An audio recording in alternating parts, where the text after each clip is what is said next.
It was the first Monday of a new term at Queen's College, Lagos. Students dragged their boxes through the iron gates, uniforms freshly pressed, faces bright with the energy that only the beginning of something new can bring. Laughter filled the compound. Friends who had not seen each other in weeks ran toward each other with open arms. But not everyone was happy to be back. At the top of the SS3 corridor, 3 girls stood watching the junior students below. Blessing ease. Tolu. Kemi. Their eyes moved slowly across the crowd until Blessing spotted her. A small quiet girl in a JS2 uniform walking with her head down, books pressed against her chest. Amara Okonkwo, the younger sister of Chidinma, the former senior prefect who had made all 3 of them repeat SS3. Blessing smiled. It was not a kind smile. It was the kind of smile that meant someone's term was already finished before it had even started. Amara had heard the rumors before resumption. She knew the seniors blamed her sister for their failure. She had prayed all holiday that they would have forgotten, that a new term would bring new energy and new focus. She was wrong. Before break time on that very first day, a junior girl appeared at the door of JS2A. Senior Blessing says you should come to SS3 now. Amara looked at her best friend Ngozi sitting beside her. Ngozi squeezed her hand under the desk. It's okay, Amara. I will be here when you get back. Amara stood up slowly and followed the girl out. The walk to SS3 felt longer than it had any right to be. The corridor seemed to stretch. Her footsteps echoed. When she pushed open the door of the SS3 classroom, Blessing, Tolu, and Kemi were seated and waiting like they had been expecting her for months. Blessing spoke first. So you are Chidinma's little sister. Amara nodded. Yes, senior. Blessing laughed softly. That is already your first problem. Tolu stood up and walked slowly around Amara the way someone examines something they own. Your sister ruined our future.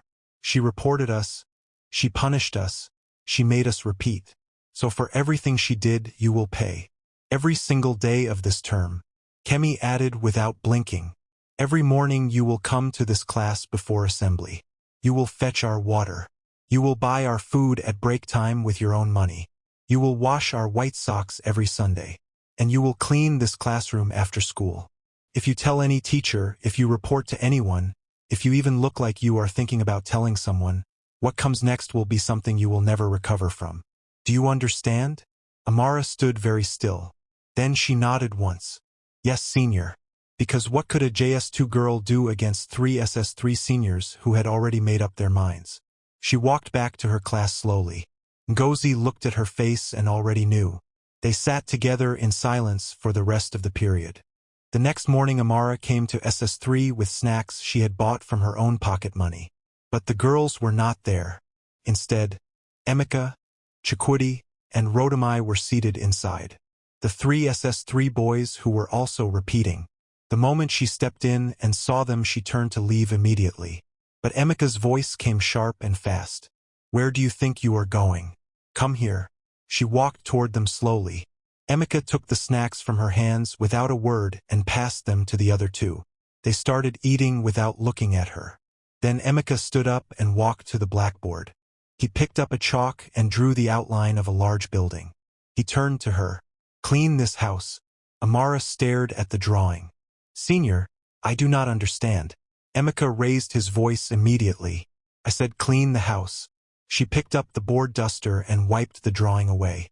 Emeka screamed. I said clean it, not destroy it. Is that what you do to your house at home? Wipe it away. Kneel down.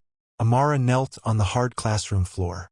Chukwudi and Rotimi laughed without stopping. Rotimi then said, since you don't know how to clean a house, fold your hands on your head and remain like that until we come back. The 3 boys walked out of the classroom. Amara stayed on her knees, hands folded on her head, for close to 30 minutes. Alone, in silence. The tears that fell she did not wipe. There was no one to see them anyway. 3 weeks into the term, Amara's life had found a painful rhythm. Morning water fetching, break time snack runs, afternoon cleaning, Sunday sock washing. She moved through it all quietly, telling no one except Ngozi. But the trouble did not stay hers alone for long. One afternoon, a kind SS2 boy named Tay saw her struggling to carry 2 heavy buckets of water up the stairs toward the SS3 block. He jogged over without being asked. "Let me help you." Together they carried the buckets up. Emeka saw them from the corridor above. His eyes settled on Tay. The next day, Emeka found Tay behind the classroom block and told him plainly, "Since you like carrying water, from today you will fetch water for me, Chukwudi and Rotimi, every morning before assembly. If you refuse, I will make your life in this school something you will not be able to describe." Tay said nothing. He just looked at Emeka, and then he began fetching water the next morning. When Amara found out, she felt something shift inside her chest. This was no longer just her burden. Her suffering was spreading to people who had only tried to be kind to her, and she could not accept that. Then came the diary. Amara kept a small notebook under her mattress. In it she wrote everything she could not say out loud. Her fears, her loneliness, her small moments of hope. And yes, she had written that she thought Senior Dare, one of the quietest as 3 boys who had never bullied anyone, was kind and gentle, and that she hoped one day when she was older and braver she would tell him so. One morning she left the dormitory in a hurry and forgot to push the notebook deeper under the mattress. Tolu found it during free period. By break time, Tolu was standing in front of JS2A reading from it loudly. She read the part about Senior Dare. She read the part about Amara crying herself to sleep 3 nights in a row. She read the part about the small teddy bear Amara's mother had given her that she still kept in her box. The class erupted, screaming, pointing, falling over themselves with laughter. Someone shouted "Teddy Bear Crybaby," and the name stuck immediately like a brand. By the end of that day it had spread through JS1, JS2, JS3, SS1, and parts of SS2. Everywhere Amara walked she heard it whispered or laughed behind her back. She sat under the mango tree at the far corner of the school field during lunch. She did not eat. She wrapped her arms around herself and looked at the ground. Ngozi came and sat beside her without saying anything. She did not try to find the right words because there were none. She just sat there. And for that one quiet moment, that was enough. That evening at the University of Lagos, Chidinma Okonkwo sat in the library with her biochemistry textbook open in front of her. But she had read the same paragraph 4 times without absorbing a single word. Something was pulling at her. The way older sisters get pulled when something is wrong with the one they left behind. She closed the book, went to the hostel warden's phone, and called the Queen's College staff room. She asked to speak with her sister. When Amara came to the phone, her voice was already thin. The moment she heard Chidinma say her name properly, not in a rush, not checking in quickly, but slowly, with full attention, Amara broke. Everything came out. The water fetching, the snacks bought with her last money, the kneeling on the classroom floor, the diary, the name, Tay being punished for helping her. All of it poured out in broken sentences and quiet crying. Chidinma did not interrupt once. When Amara finally stopped talking, there was a long silence on the line. Then Chidinma said quietly, "Do you remember what I told you before you resumed?" Amara wiped her face. "You said if it ever got too bad I should call on Ada." Chidinma said firmly, "Call on Ada, the mirror girl. She cannot be everywhere, but she is always in Queen's College. She has been there longer than any student, longer than most teachers. She hates injustice above everything else." Amara was quiet for a long moment. "Chidinma, I am afraid." Chidinma answered, "I know, but Tay has a wound on his hand because he helped you carry water. You have to be brave enough to finish this." It was 12:40 in the morning when Amara finally decided. The dormitory was in deep silence. She slipped off her mattress and stood on the cold floor. She looked around once at the sleeping bodies around her. Then she walked toward the center of the room where the old mirror stood. Every girl in Queen's College knew about it. Tall, slightly cracked at the upper right corner, set in a dark wooden frame that no one could explain the origin of. The mirror had been there longer than anyone could remember. No student touched it unnecessarily. No one stood before it after lights out. Amara stood in front of it. Her reflection looked back at her in the thin moonlight coming through the high dormitory window. She thought about Ngozi. She thought about Tay's wound. She thought about that name echoing in the corridors. Teddy Bear Crybaby. She thought about kneeling on that classroom floor for 30 minutes with no one watching. She breathed in slowly. Then she looked straight into her own eyes in the mirror and whispered, "Ada, Ada, Ada." The third time she said it, the air changed. Not dramatically, not with noise or wind or light, just a quiet shift, the way a room feels different when someone enters it even before you turn to look. The candle stub on the window ledge flickered once though the window was shut. The crack in the mirror seemed for just a moment to glow faintly, not brightly, not obviously, just enough to know something had hurt her. Then she was standing in the school field. Except it was not the school field she knew. The sky was the color of a sunset that had stayed too long, deep orange fading into pink at the edges. The compound was empty and completely silent. Then she heard footsteps. Ada walked out of the low-lying mist near the back fence. She was not what Amara had imagined. She was not frightening in the way she had feared. She was tall and calm, dressed in white and pale gold, with long natural hair and a deep scar that ran from just below her left eye down to the corner of her jaw. She was beautiful the way old things that have survived much are beautiful. Worn but unbroken, tired but still standing. She stopped a few feet from Amara and looked at her for a long time without speaking. Then she said simply, "You called. Name them." Amara straightened. "Blessing ease. Tolu. Kemi. Emeka. Chukwudi. Rotimi." Ada nodded slowly as each name landed. Then she looked at Amara with careful eyes. "And what will you give in return?" Amara had thought about this since the phone call with Chidinma. She did not hesitate. Humiliation. Whatever they put me through, let it come back on me first. Then let it return to each of them multiplied until they understand what they have been doing. Ada studied her face for a moment longer. Then the corner of her mouth moved. Quiet, ancient, knowing smile. "Then it is done." She turned and walked back into the mist. The orange sky began to fade. Amara opened her eyes in the dormitory. It was 5:20 in the morning. The birds outside were just beginning. She sat on the edge of her mattress and breathed. She had chosen humiliation first. She could survive that. She had been surviving it already. Her own humiliation came 3 days later, and it was swift. During morning assembly, the wind caught her skirt at exactly the wrong moment. The entire school saw. Laughter broke across the compound like a wave. Her face burned. She stood completely still, chin up, and breathed through every second of it. In her chest, she said quietly to herself, "I chose this. It means it is working." She was right. The following Monday, Emeka woke up to shouting. The junior student sleeping on the bunk below him was screaming, "Senior, you have peed on yourself."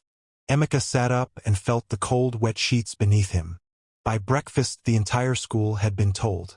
Emeka, the loud repeating SS3 student who had terrorized juniors all term, had wet his bed like a small child. Students laughed in clusters wherever he walked. Blessing refused to be seen with him. The week after that, a classroom inspection was called in SS3. When the teacher reached Tolu's locker, she found 7 items that did not belong to Tolu. Snacks belonging to junior students. A wristwatch with a name written in marker on the strap. A pen set from JS2B. Tolu swore loudly that she had no idea how any of it had gotten there. Her voice cracked and rose, and she repeated herself so many times it began to sound like the opposite of innocence. She was suspended for 2 days. When she returned, no one sat with her at meals for a full week. Kemi's turn came during lunch on a Thursday. She had been standing in the middle of the dining hall, loudly mimicking the way a junior girl from the north pronounced certain English words, gathering laughter from those around her. When her foot found a wet patch of floor, she went down completely, tray, food, and all, in the center of the hall with the kind of fall that takes a full second to land. The silence that followed lasted exactly as long as it needed to. Then the hall came apart. Even students who liked Kemi could not hold it. She sat on the floor surrounded by scattered food and did not get up immediately. She just sat there while the noise washed over her. Chukwudi and Rotimi fell together. Since they had spent all term forcing junior students to wash and iron their uniforms, and since no junior would go near them anymore, They had attempted to wash their own clothes and had done it badly. During a double English period, the teacher stopped mid-sentence and looked toward their corner. She called them both to the front. She did not shout. She simply said, "Gentlemen, I cannot continue this class with the smell in the room. Please go and change immediately." The walk to the door felt endless. The class did not speak until they were gone. Then it erupted. Visiting day arrived on a bright Saturday morning. The school compound filled with parents carrying coolers and bags and the particular loud love of Nigerian families reuniting. Chidinma came early and she and Amara spent the whole day together. They ate jollof rice and fried plantain and chin-chin and laughed about things that had nothing to do with school or seniors or any of it. For a few hours Amara felt entirely normal. Then Emeka saw Chidinma from across the compound. Whatever had been building in him all term rose at once.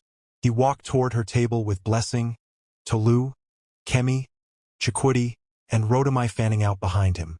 Chidinma saw them coming and stood up. They moved away from the main crowd toward the back of the school building where the noise of visiting day faded. Emeka stopped in front of Chidinma. His voice was low and controlled, which made it worse than shouting. "You made us repeat. You reported us, you stood in front of the principal and gave evidence, you smiled when they announced we had failed. We have spent this entire term being humiliated, and it started with you. Today I am going to make sure you regret ever knowing my name." Chidinma said nothing. She looked at him steadily. Beside her, Amara was very quiet. And then Amara began to smile. Chidinma glanced at her sideways. Amara's eyes were already somewhere else. She clapped her hands 3 times. Softly, deliberately, the air between them changed immediately. Not wind, not sound, pressure, presence. Something standing in the space that had not been there a moment before. Chidinma felt it and exhaled. She whispered, almost to herself, "You did it." To Amara, Ada looked exactly as she had in the field. Calm, scarred, quietly powerful. To the 6 seniors she looked like something else entirely. Something none of them would ever be able to describe properly to anyone who had not seen it themselves. Emeka stepped backward. His mouth opened and nothing came out. Blessing grabbed Tolu's arm and made a sound that was not a word. Kemi turned and ran without deciding to run. Rotimi stumbled over his own feet going backward. Chukwudi pressed himself against the wall and then changed his mind about the wall and ran. Emeka was the last to go. He looked at the space where Ada stood for 1 more second, just long enough for full understanding to reach him, and then he ran. From a distance, students and parents watched 6 SS3 students sprint in separate directions screaming, crashing into people, knocking over a visiting parent's cooler, tripping on the steps. Nobody understood what was happening. A teacher ran toward them asking what was wrong. They could not explain. All 6 of them sat separately in different corners of the school for the remainder of visiting day, silent, pale, and very still. The juniors who saw it happen started whispering, "Did you see the mad seniors running?" By the next morning they were simply called the mad seniors, and they did not correct anyone because correcting anyone required a kind of confidence that had entirely left all 6 of them. The last week of term was quiet.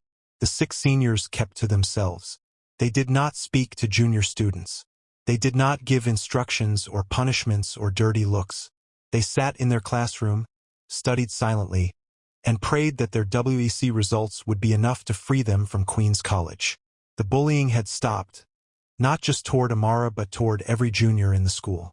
Something had shifted in the entire SS3 block that nobody could explain but everyone could feel. On the last Friday of term, Amara and Ngozi packed their boxes together. Tay came to help them carry things downstairs. His hand had healed. He was laughing about something Ngozi had said, and for a moment Amara stood in the doorway of the dormitory and just watched the 2 of them arguing cheerfully over the best way to stack boxes, and she felt something she had not felt in a long time. Peace. Chidinma arrived early to pick her up. They walked out of the Queen's College gate side by side. Boxes loaded into the boot of their uncle's car. The noise of end of term all around them. As the car pulled away, Amara turned and looked through the rear window at the school getting smaller. Somewhere inside those walls the old dormitory mirror stood in the center of the room. Silent, cracked at the upper right corner. Waiting for the next junior who had no one. waiting for the next time someone stood before it at midnight and was brave enough to say a name 3 times. The school disappeared around a bend. Amara faced forward. She smiled quietly and said nothing at all. If you want to know the full story of Ada, who she was when she was alive, how she died, and why she never left Queen's College, drop a comment below. Episode 2 is coming.